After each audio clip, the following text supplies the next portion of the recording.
wabarakatuh. Perkenalkan, nama saya Asniar dari Prodi Akuntansi 23 dengan NIM 23090812003. Kali ini saya akan membahas tentang materi ketujuh, yaitu realisasi Pancasila. Adapun yang saya akan bahas yaitu pertama, realisasi Pancasila yang objektif. Kedua, penjabaran Pancasila yang objektif. Ketiga, realisasi Pancasila yang subjektif. 4. Internalisasi nilai-nilai Pancasila. 5. Proses pembentukan kepribadian Pancasila. 6. Sosial dan kebudayaan Pancasila. 1.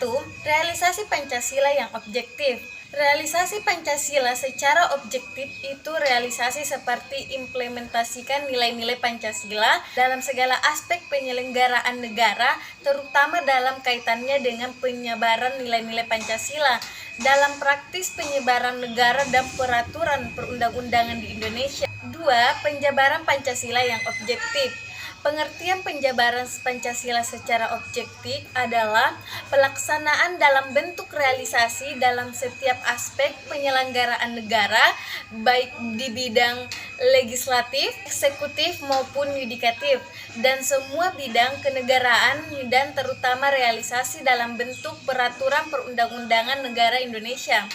3. Realisasi Pancasila yang subjektif. Aktualisasi Pancasila yang subjektif adalah pelaksanaan pada setiap kepribadian seseorang, setiap warga negara, setiap individu, seripan penduduk, setiap penguasa, setiap orang Indonesia. Dalam inilah pelaksanaan Pancasila yang subjektif yang mewujudkan untuk bentuk kehidupan di mana kesadaran wajib hukum telah terpadu menjadi kesadaran wajib moral. 4. Internalisasi nilai-nilai Pancasila. Realisasi nilai-nilai Pancasila, dasar filsafat negara Indonesia, perlu secara beransur-ansur dengan jalan pendidikan baik di sekolah, masyarakat, maupun di dalam keluarga, sehingga diperoleh hal-hal sebagai berikut. 1. Pengetahuan. 2. Kesadaran. 3. Ketaatan. 4. Kemampuan. 5. Watak. 5. Proses pembentukan kepribadian Pancasila. Pemahaman dan aktualisasi Pancasila sampai pada tingkat mentalitas, kepribadian, dan ketahanan ideologi adalah sebagai berikut. 1. Proses penghayatan diawali dengan memiliki tantangan pengetahuan yang lengkap dan jelas tentang kebaikan dan kebenaran Pancasila. 2. Kemudian ditingkatkan ke dalam hati sanubari sampai adanya suatu ketaatan. 3. Kemudian disusul dengan adanya kemampuan dan kebiasaan untuk melakukan perbuatan mengaktualisasikan Pancasila dalam kehidupan. 4. Kemudian ditingkatkan menjadi mentalitas. 6. Sosialisasi dan pembudayaan Pancasila.